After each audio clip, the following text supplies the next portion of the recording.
за да ви чете тази изключително хубава пиеса. Слава на Бога, брати и сестри! Нека Бог да ви благослови. Тази пиеса е за насърчение и дано се покаите, защото Бог така изтърпи и нашите грехове понесе.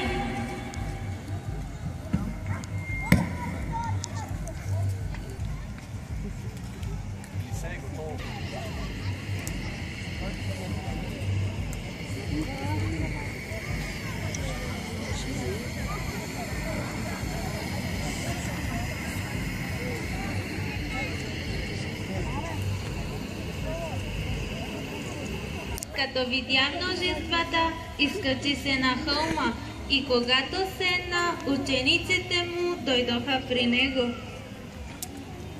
И като отвори устата си, поучаваше ги, казвайки: Блажени лишипта по дух, защото тяхно Царството небесно. Блажени скърбящите, защото те ще се утешат. Блажени кротките, защото те ще насудят земята. Блажени сте, които гладуват и жадуват за правда, защото те ще се наситят. Блажени миротворците, защото те ще бъдат помилвани. Блажени чистите по сърце, защото те ще видят Бога. Блажени миротворците, защото те ще се нарекат Божи чада. Блажени гонените заради правда, защото е тяхно Царството небесно.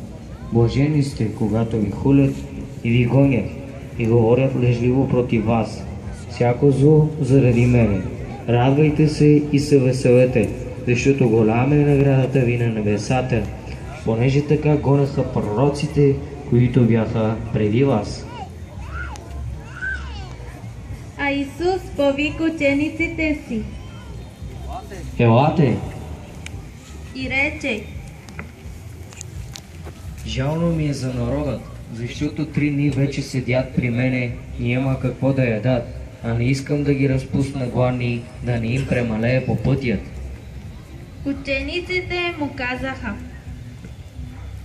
Учителю, откъде не намираме толкова храна, че да нахраним толкова голямо множество? А Исус им каза: Колко хлебове имате? А те му рекоха: Малко хлебове и малко риба. Тогава заповяда на народа да насядат на земята и като взе хляб и рибите, благодари и даде на учениците, а учениците и народа ядоха всички и наситиха се и вдигнаха останалите къши, 7 пълни.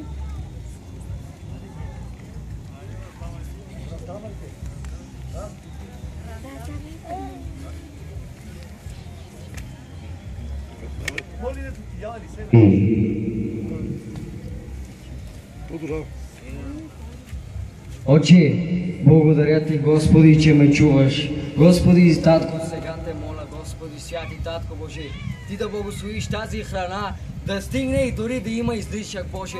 Благодаря ти, че ме чуваш, Господи Боже. Амин, Татко.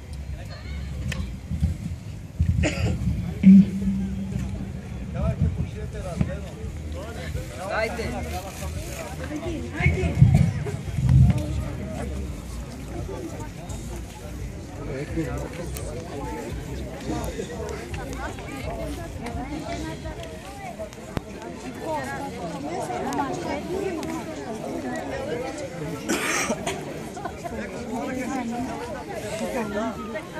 Dane cotar.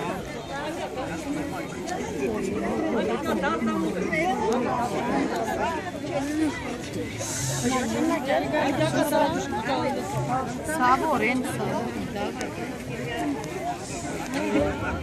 Давай, нищо.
Прикошници, а онези, които ядоха, бяха 4000 мъже, освен жени с деца, и като разпусна народа, каза им: Можете да се прибирате по домовете си, защото вече сте сити и няма да ви премалее по пътя.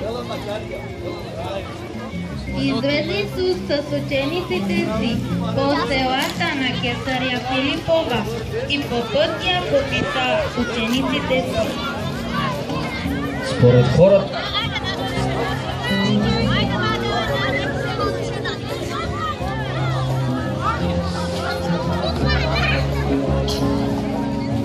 кой съм аз? А те в отговор му казаха: Един Йоан Кръстител, за други Илия, а за други едни пророците.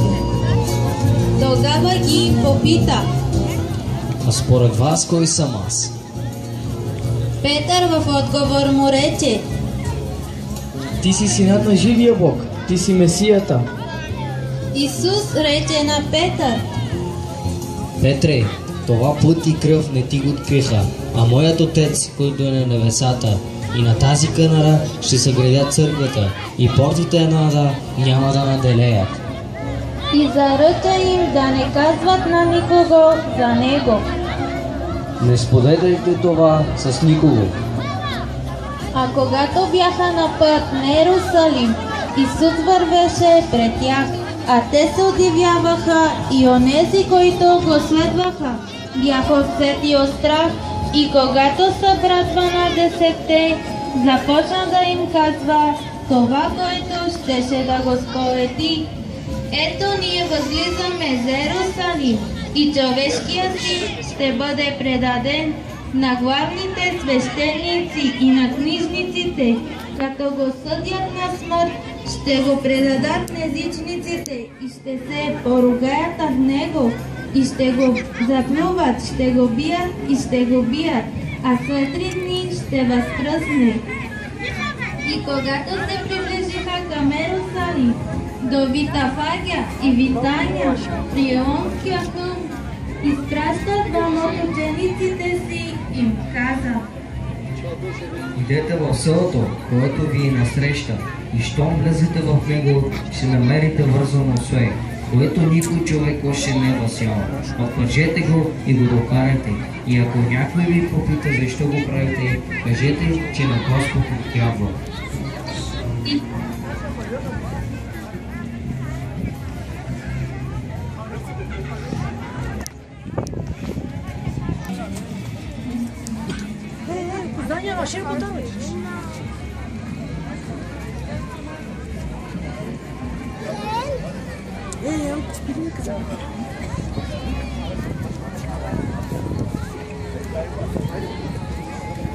И тъйте отидоха и намериха едно осле, вързано до вратата вън, край пътя, и отвързаха го.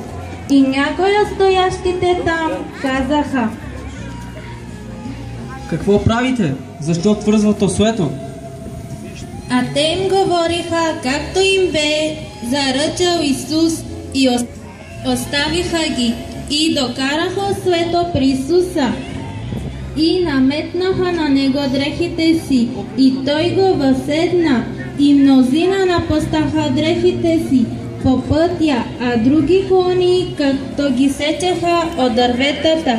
И тези, които вървяха отпред, и тези, които идеха след тях, викаха.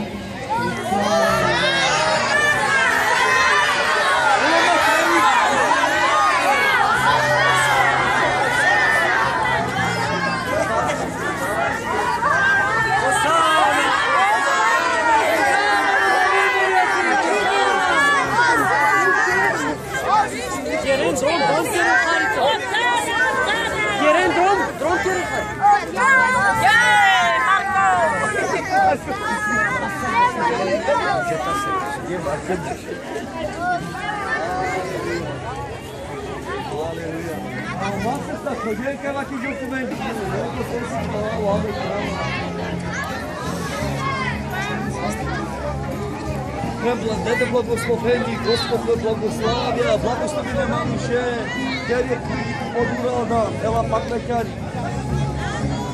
Ела кари тума мамуша, бе, става тума мамуша, ела кари директна, бе.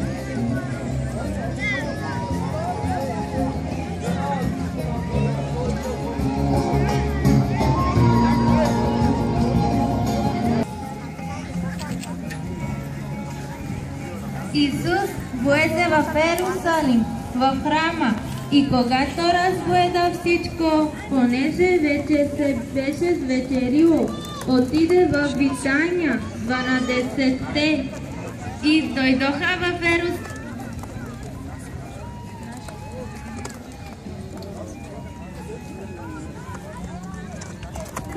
Исус, като влезе в храма, започна да поди онези, които продаваха и онези, които купуваха в храма, и прекатури масите на среброменителите и столовете на онези, които продаваха глобите.